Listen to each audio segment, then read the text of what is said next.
Three words changed everything in a way almost nobody expected, because behind one public threat was a private collapse that the world only noticed after the damage had already started.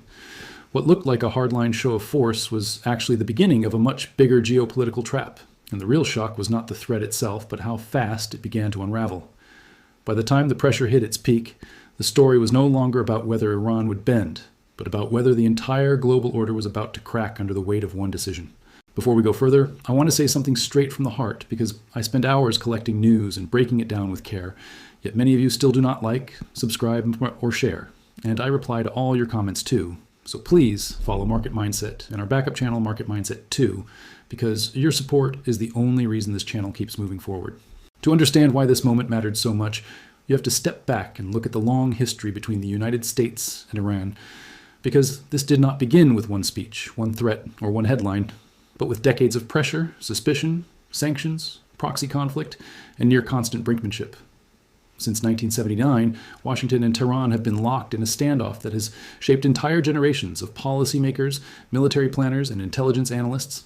And every time the tension seemed to cool down, another crisis would appear and push both sides closer to the edge. For weeks, the pressure had been building quietly behind the scenes, as the Trump administration reportedly pushed a 15-point framework that asked Iran to dismantle the core pillars of its national security strategy, including its missile program, its enrichment posture, and its strategic leverage.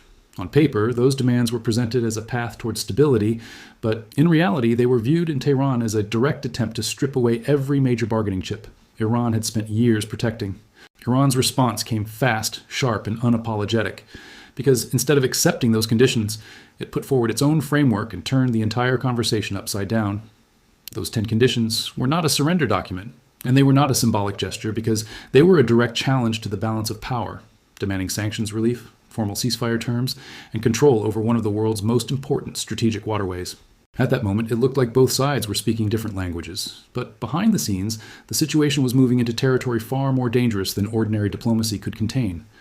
The language coming from political circles began to shift, the rhetoric became darker, and the possibility of military action was no longer being discussed in vague terms, but with a seriousness that made every capital in the region start paying attention. This is where the story stops being just political drama and starts becoming something much more alarming, because the threat on the table was not a conventional strike, not a symbolic operation, and not a limited response that could be neatly contained. The words being used suggested a level of force so extreme that it would not only destroy military infrastructure, but could contaminate entire regions, destabilize neighboring states, and throw the entire Middle East into chaos. Let that sink in for a second, because this was not about a single battlefield or a single facility. This was about a possible chain reaction that could pull in millions of civilians and force the world to confront the unthinkable. The moment the danger became clear, the rest of the world stopped treating this as a regional dispute and started treating it like a crisis with global consequences. The first major move came through the United Nations Security Council, where Bahrain, acting as a proxy voice for broader Gulf interests, helped bring forward a resolution designed to tighten international pressure on Iran. Some observers believed that move was meant to clear the path for stronger action, but what happened next changed the entire atmosphere in a single vote. Russia and China vetoed the resolution, and that was not just a procedural stop, because it was a loud, unmistakable signal that the world's most important rival powers were not willing to let Washington control the final outcome. That veto was followed by private communications that reportedly carried an even sharper message, because Moscow and Beijing allegedly made it clear that any nuclear strike on Iran would not be ignored and would not be treated as a one-sided event. Now the situation had crossed into a far more dangerous category, because once nuclear deterrence enters the picture, every calculation changes instantly, and every public statement suddenly carries the weight of possible catastrophe. Russia's modern delivery systems, including newer hypersonic capabilities, give it the ability to strike the continental United States in a matter of minutes, and China's nuclear modernization has also narrowed the margin of confidence that once existed in Washington. Add North Korea into the mix as a volatile third factor, and you get 3 separate clocks ticking at once, each one reminding everyone that escalation is not an abstract theory when the arsenals are real.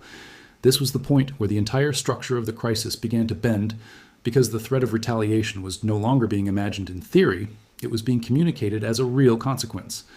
And that is when the biggest shift of all started to happen, because the loudest threat in the room suddenly had to make room for the possibility that the other side was willing to answer in kind. A public threat at that scale is easy to make, but retreat is not easy at all. Because once the world has watched a leader go that far, stepping back can look like weakness, failure, or even humiliation. Trump needed an exit, but not just any exit. He needed a way out that could be sold to supporters as strength, not surrender. And that kind of escape route is incredibly hard to build once the cameras are already rolling. The irony is that Iran had already laid out the framework for that exit weeks earlier, because its conditions were still sitting there, untouched, waiting for the moment when the pressure became too expensive to keep pushing. Suddenly, the same framework that had been dismissed was being treated as a serious basis for talks, and the tone in Washington began to shift from ultimatums to negotiation. What had been rejected publicly just days earlier was now being quietly reintroduced as the path forward. And that is exactly why many observers saw this not as pure diplomacy, but as a strategic retreat dressed in political language. The world understood the message immediately because when a superpower backs away from a threat after testing the limits of another state's resolve, the balance of power does not stay the same. The first major concession was Iran's uranium enrichment issue, which had been one of Washington's most aggressive demands, but instead of remaining a hard precondition, it began to fade from the center of the talks. That alone would have been a major shift, but it was only the beginning, because the next issue carried consequences far beyond the Middle East. The Strait of Hormuz is not just a narrow body of water, it is a global energy choke point through which roughly a fifth of the world's oil supply moves, and any change in its control has immediate consequences for every major economy. Under the framework being discussed, Iran would gain formal influence over transit operations through that corridor, which means the country would not just be surviving the crisis, it would be turning geography into leverage. And that is where the economic stakes become impossible to ignore, because when one country can affect the movement of energy that powers the rest of the world, the entire market structure shifts. The next concession was sanctions relief, and this is where the story becomes even more dramatic, because the possibility of full removal, rather than partial easing, would represent a massive reversal in the long campaign to isolate Iran financially. This is not a small diplomatic adjustment. This is a structural change in regional power, because sanctions have been one of the strongest tools Washington has used for years. If that tool weakens, then the entire strategic map starts to look different, not only for Iran, but for every country that depends on the old balance of pressure and containment. That is why this moment felt so significant, because a country that had been boxed in for years suddenly appeared to be negotiating from survival and walking away with terms that looked far closer to victory. The global economy was watching all of this with growing anxiety, because oil markets, shipping routes, and investor confidence all react instantly when the Strait of Hormuz becomes part of a military and political standoff. Traders in London, New York, and Toronto were not just watching headlines, they were watching the possibility of fuel price shocks, supply chain breakdowns, and economic panic spreading across multiple continents. If a conflict of this scale had escalated further, the impact would not have stayed local, because households in the United States, the United Kingdom, Europe, and Asia would all have felt the shock through higher energy costs and unstable markets. That is why this crisis mattered far beyond politics, because a single escalation could have triggered consequences that touched everything from transportation and inflation to retirement accounts and industrial production. And here is the part many people still miss, because the real story is not only what happened, but who came out of the standoff with a stronger hand. Iran went from facing the threat of overwhelming force to sitting at the table with its core conditions still alive, its strategic assets still intact, and its leverage still visible to the entire world. Russia and China also sent a message that will be remembered for a long time, because they showed that their combined deterrence is now strong enough to constrain American action even at the most extreme level. That is a massive signal to every government watching from the sidelines, because it tells them the world is no longer moving under a single center of power. The United States did avoid a catastrophic war, and that is important, but it did so by backing away from demands it had just made publicly, accepting a framework it had just rejected, and doing it in a way that left the entire world fully aware of the reversal. Israel now finds itself in a very difficult position, because the outcome it reportedly wanted, a decisive strike on Iran's nuclear capability, looks further away than ever, while its most important ally has just shifted course. France and Britain also reportedly signaled privately that they would not support a nuclear strike on Iran. And that matters because it suggests serious fractures inside the Western alliance at the exact moment unity would have mattered most. Inside the United States, the reaction was not simple either, because many lawmakers and political voices began raising concerns about the scale of the escalation and the danger of allowing one decision to pull the country toward a far more dangerous path. Even the discussion around the 25th Amendment showed how unstable the political atmosphere had become, because once that language enters serious conversation, it means the crisis has moved beyond foreign policy and into domestic legitimacy.